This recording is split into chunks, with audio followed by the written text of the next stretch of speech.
Mesdames et messieurs, bonsoir. Le gouvernement du président Talon en question sur les réseaux sociaux, notamment les suspensions des contrats avec les presses et le mandat unique. Aboubakar Takou et ses fils Béo Agia en parlent. La césarienne n'est plus gratuite au Bénin faute de financement, dit le ministre du Développement. Non, elle est gratuite, rétorque la directrice en charge de la mesure. On en parlera. Et en fin d'édition, vous suivrez Angélique Kidjo dans son nouveau rôle d'actrice. Bienvenue à tous. Le rendez-vous hebdomadaire des professionnels des médias a tenu son 99e numéro. Deux sujets étaient à l'ordre du jour. Les télévisions privées en Afrique sud-saharienne. Pourquoi peinent-elles à décoller? Essai de solutions pour un meilleur avenir et réforme politique de la démocratie à la consécration. Enoch Laradé pour le compte-rendu. Comme à l'accoutumée, les professionnels des médias se sont réunis pour leur rendez-vous hebdomadaire. Le Café Média Plus de ce jour plante son décor dans le monde de l'audiovisuel. Le visage que donne cette partie de la corporation médiatique, sa gestion en Afrique et au Bénin est mis sur tapis. Télévision privée en Afrique subsaharienne, pourquoi peine-t-elle à décoller? Essai de solutions pour un meilleur avenir. Alain Faure, producteur, réalisateur de télévision, fait un peu la part des choses. Quand vous voulez faire un travail, vous devez pouvoir comprendre comment le travail là doit avancer. Les gens se sont lancés dans la télévision. Qu'est-ce qu'on vend quand on fait de la télévision? On vend juste de l'image. On peut l'appeler du vent. Ce n'est pas quelque chose qu'on peut toucher. Ce n'est pas quelque chose qu'on peut prendre et garder en main. C'est juste quelque chose qui passe, qui est reçu par l'esprit et qui passe. Maintenant, comment pouvoir vendre ça? Le service commercial, c'est là en ce moment-là que le service commercial doit rentrer en jeu. Le service commercial au niveau des télévisions privées, je peux dire que ça s'est formé aussi sur le tas parce que on a recruté, pourquoi pas, des gens qui ont travaillé au service commercial des hôtels, au service commercial de telle société. On a vu que oui, telle société, il a un très bon service commercial, on le débauche, on dit bien, viens travailler avec moi. Le gars vient, il ne comprend pas comment ça travaille, ça se passe au niveau de la télé. Il se perd, il est complètement perdu, il n'arrive pas à trouver de solution parce qu'il ne sait pas comment le vendre. Moi, j'ai dit et je le répète, en 3 ans, une chaîne qui vient de commencer, en 3 ans, peut déjà gagner au minimum 150 millions.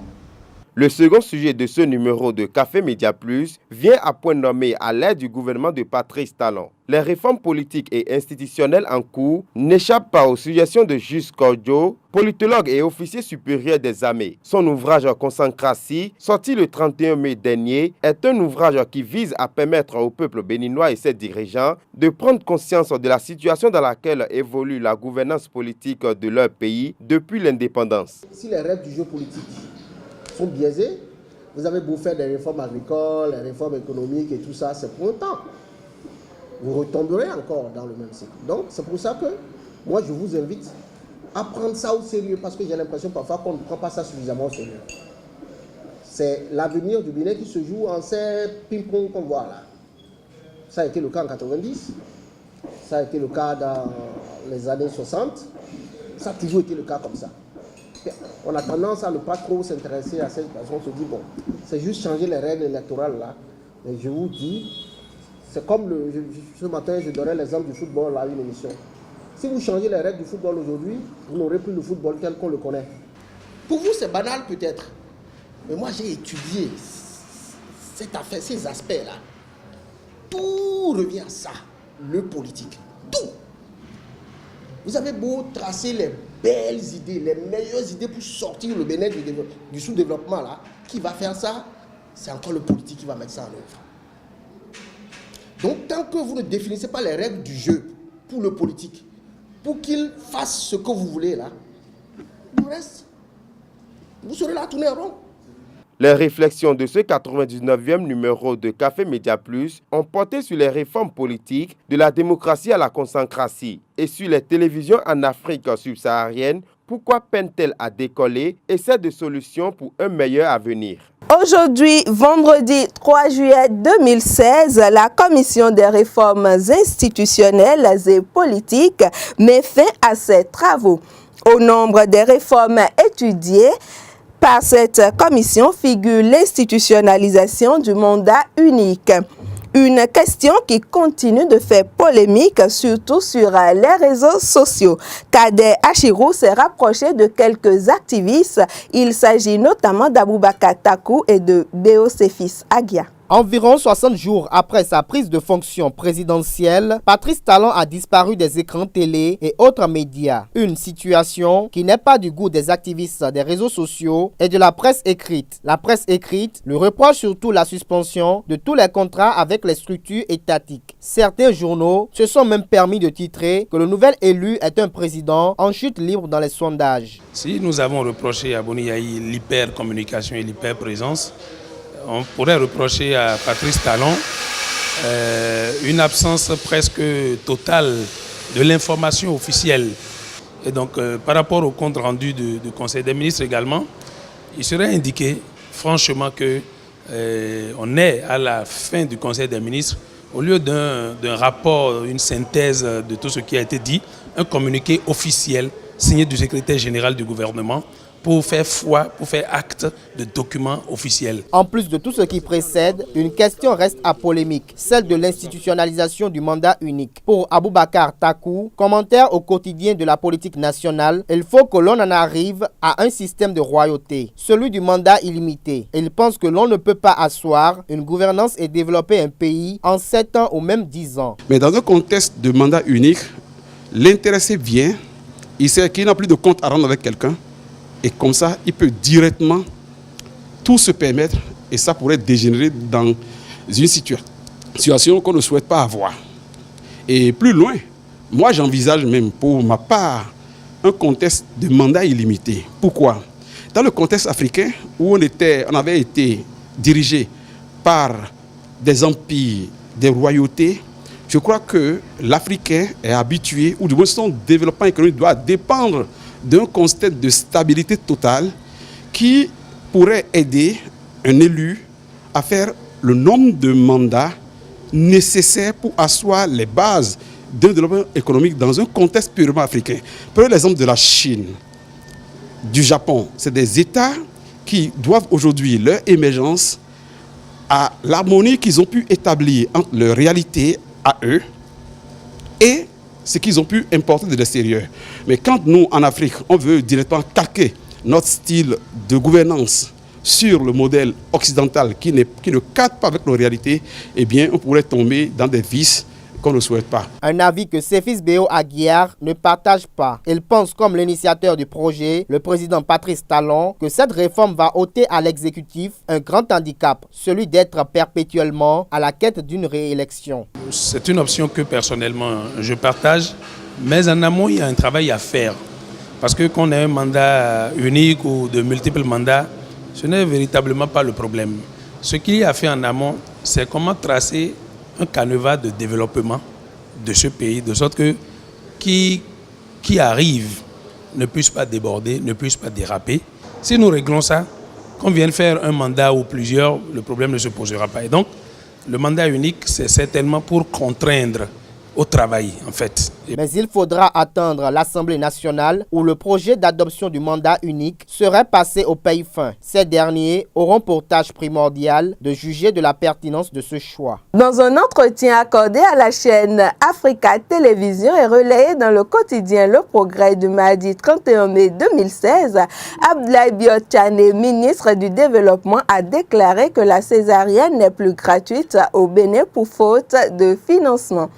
Le même jour, la directrice générale de l'Agence nationale de gestion de la césarienne est montée au créneau pour apporter un démenti formel. Voici en substance l'information, sinon chou gras de la presse béninoise. C'est la revue de presse. Talon réhabilite la dignité des cadres humiliés et déchiquetés sous Yahi, nous apprend le Soleil Bénin Info à propos des nominations dans les ministères, sociétés d'État et au Palais de la République. S'agissant de la passation de service hier à la Loterie nationale du Bénin, l'Audace Info titre Paulin Dossa s'en va la tête haute car le nouveau DG LNB Gaston Zossou s'installe pour de nouveaux défis. Ainsi, le commissaire général de police Idriss Soumoukaïla prend le commandement de façon inédite à la direction générale de la police nationale. Une première dans l'histoire de la police, confie le Télégramme. Jacques Nyampabou, quant à lui, nommé directeur du renseignement et des enquêtes douanières, annonce le bandeau du quotidien Notre Voix. En passe d'être éjecté du Parlement, Jacques Nyampabou, recasé par la rupture, rapporte le Clairon. La césarienne, toujours gratuite au Bénin, précise le matin, dans le point de presse de la DG ANGC, Raïsato Amitouré. Des informations erronées, selon la directrice générale de l'agence, renseignent l'autre quotidien concernant cette prétendue suppression de la gratuité de la césarienne. La polémique intéresse le journal Le Meilleur, qui s'interroge finalement qui de Amitouré et de Tchané détient la vérité. Selon la manchette de l'affiche du jour, les ministres de Talon font de l'Assemblée nationale buissonnière pour évoquer le blocage des travaux du Parlement. La tribune de la capitale explique comment, faute de présence au palais des gouverneurs du ministre concerné, en l'occurrence de l'Argentine nationale, le ministre Romuald Wadagne. Toujours au Parlement, la boussole nous fait savoir que les députés sont à nouveau autorisés à conserver les gardes du corps policiers et gendarmes. Le gouvernement avait exigé aux députés de ne nommer que des gardes du corps militaires. Pour le quotidien d'information générale L'Inter, Patrice Talon fait marche arrière. Des consensus en attendant le règlement définitif. Parlant de la lutte contre l'insécurité au Bénin, cette fois-ci, la police béninoise au creux de la vague, ajoute Soleil Bénin Info. Raison pour laquelle le Grand Matin relève une complicité dans les braquages successifs à l'ère du nouveau départ. Ce journal va plus loin en signalant que les syndicats de la police accusent les autorités. Même son de cloche pour le potentiel qui parle d'insécurité galopante au Bénin. La police brise le silence et culpabilise le gouvernement. Devenu la risée de la population, les éléments de la police nationale jettent de nouveau un pavé dans la mare. Hier, le secrétaire général par intérim du Sinapolis, Barnabé Amangbeignan, a ouvertement accusé le gouvernement à la faveur de la cérémonie de passation de service entre les commissaires entrants et sortants. La parution numéro 216 du quotidien Le Pharaon a consacré sa manchette à la relance du programme d'appui à l'emploi salarié PAES. Adidjatou Matisse dresse le boulevard du pré-emploi à 1700 jeunes. La boussole avertit qu'ils reprennent leur stage à partir du 1er juillet, tandis que le Clairon annonce que Talon se prépare à recruter 7716 agents après la suspension des concours. Page sport de ce vendredi 3 juin. Pendant que Nord-Sud dénote des incertitudes, c'est toujours le suspense pour le journal Le Grand Matin, aussi pour le quotidien Les Pharaons qui s'interrogent à savoir si les écureuils joueront le dimanche prochain. Seul le Télégramme confirme la levée de la sanction de la FIFA. Selon ce quotidien, les écureuils affronteront la Guinée équatoriale mardi prochain. Dans la page inter de ce journal, nous allons au Sénégal, au Gabon, au Congo et au Mali avec Milka Laourou.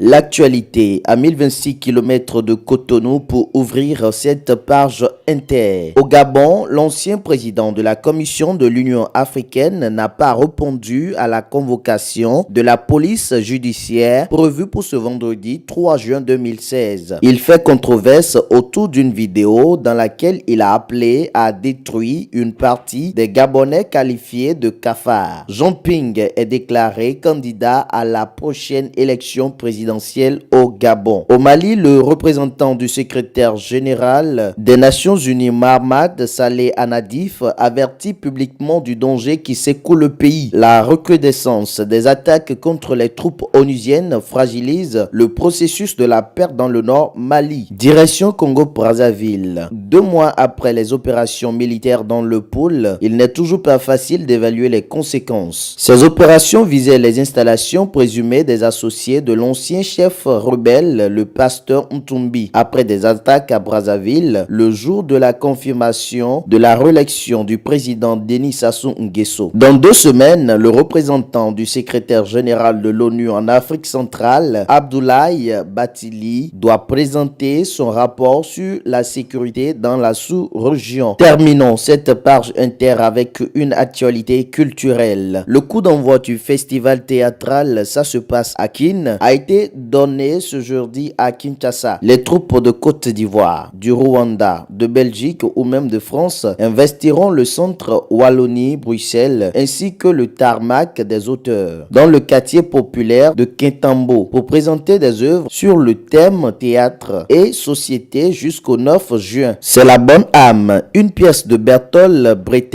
adaptée pour l'occasion par la compagnie Made in Kinshasa qui a ouvert le bal jeudi. Après son Grammy Award aux États-Unis, Angélique Kidjo est actuellement à Paris du 2 au 5 juin. La star mondiale de musique est en France dans le cadre de la 4e édition du festival Nollywood Week qui se tient au cinéma d'Arlequin.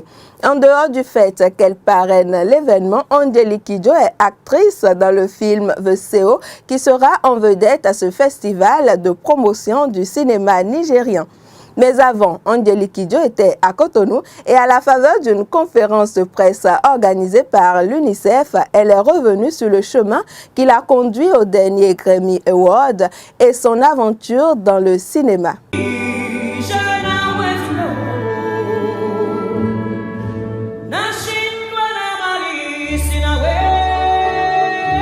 Nos langues avec l'orchestre classique, c'est un truc magique. Moi-même, on m'aurait dit que ça marcherait comme ça, je dis à la personne, t'es fou. Parce que nos langues ne sont pas faciles à chanter déjà au départ. Mais avec le classique, ça porte la langue. C'est-à-dire que notre langue, elle flotte. Elle devient universelle. Tout d'un coup, tout le monde peut parler le fon, tout le monde peut parler le yoruba, tout le monde peut parler le goût. Et c'est absolument génial. Donc, on a décidé de faire un album de ça. Mais c'est long. Les orchestres classiques, c'est long parce que la philharmonie, ça compte 110 musiciens. Et ce qui est le défi pour moi dans ça, c'est de ne pas avoir de retour. Parce que dans mon concert, on a des retours, on s'entend. Mais quand il s'agit du classique, on ne peut pas. Parce que tous les instruments sont acoustiques. Donc ta voix doit être acoustique sans pour autant que tu te casses la voix. Donc j'ai appris en fait, qu'est-ce que j'ai fait? J'ai refait ce que je faisais au Bénin quand j'ai commencé à chanter à la maison à pleine voix. C'est-à-dire que tu projettes ta voix. Ce talent-là, il est là, on est né avec. Dans les villages, on ne chante pas avec des micros. Donc on a cette voix qui porte. Donc je me suis mise dans ma tête, avec les 110 personnes, il faut que je fasse partie de l'orchestre et que ma voix soit un instrument à ce moment-là. Donc j'ai réussi à faire ça et c'est cet album qui a gagné le Grammy cette année et avec l'orchestre philharmonique qui en a gagné aussi un. Parce que si vous voulez, les Grammys c'est le plus grand prix de musique qui existe au monde. Et depuis quelques années, ils ont commencé à se rendre compte de la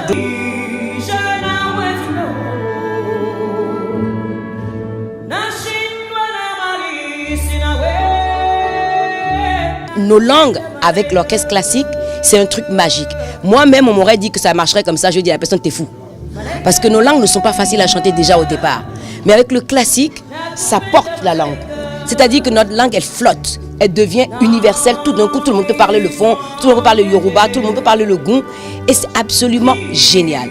Donc, on a décidé de faire un album de ça. Mais c'est long. Les orchestres classiques, c'est long parce que la philharmonie, ça compte 110 musiciens. Et ce qui est le défi pour moi dans ça, c'est de ne pas avoir de retour. Parce que dans mon concert, on a des retours, on s'entend. Mais quand il s'agit du classique, on ne peut pas. Parce que tous les instruments sont acoustiques. Donc ta voix doit être acoustique sans pour autant que tu te casses la voix. Donc j'ai appris en fait, qu'est-ce que j'ai fait? J'ai refait ce que je faisais au Bénin quand j'ai commencé à chanter à la maison à pleine voix. C'est-à-dire que tu projettes ta voix. Ce talent-là, il est là, on est né avec. Dans les villages, on ne chante pas avec des micros. Donc on a cette voix qui porte. Donc je me suis mise dans ma tête, avec les 110 personnes, il faut que je fasse partie de l'orchestre et que ma voix soit un instrument à ce moment-là. Donc j'ai réussi à faire ça et c'est cet album qui a gagné le Grammy cette année et avec l'orchestre philharmonique qui en a gagné aussi un.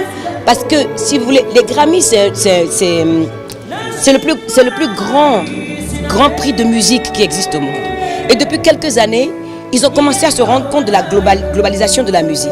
Donc ils ont été les premiers à vraiment ouvrir leur prix à toutes les musiques. Et cette année, pour la première fois, il y a un artiste ghanéen qui était dans la catégorie de reggae. Et il y a beaucoup d'Africains qui ont été nominés. Youssou a gagné ça, Ali Farka Touré. Il y a plein d'artistes qui ont gagné les Grammys parce que les Américains comprennent que leur musique sans la musique africaine n'existerait pas. Aucune musique au monde, même la musique classique, n'existerait pas sans l'apport des esclaves à cette musique. Your self-elimination is a process I find most beneficial. You, yourselves, will withdraw once you realize Human.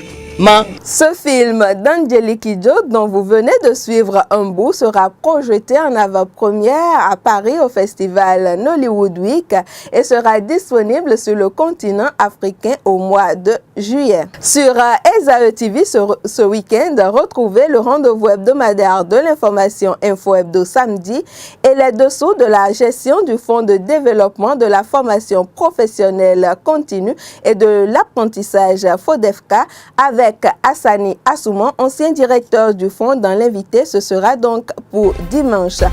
Mesdames et messieurs, merci de m'avoir suivi et agréable week-end à tous. Bonsoir.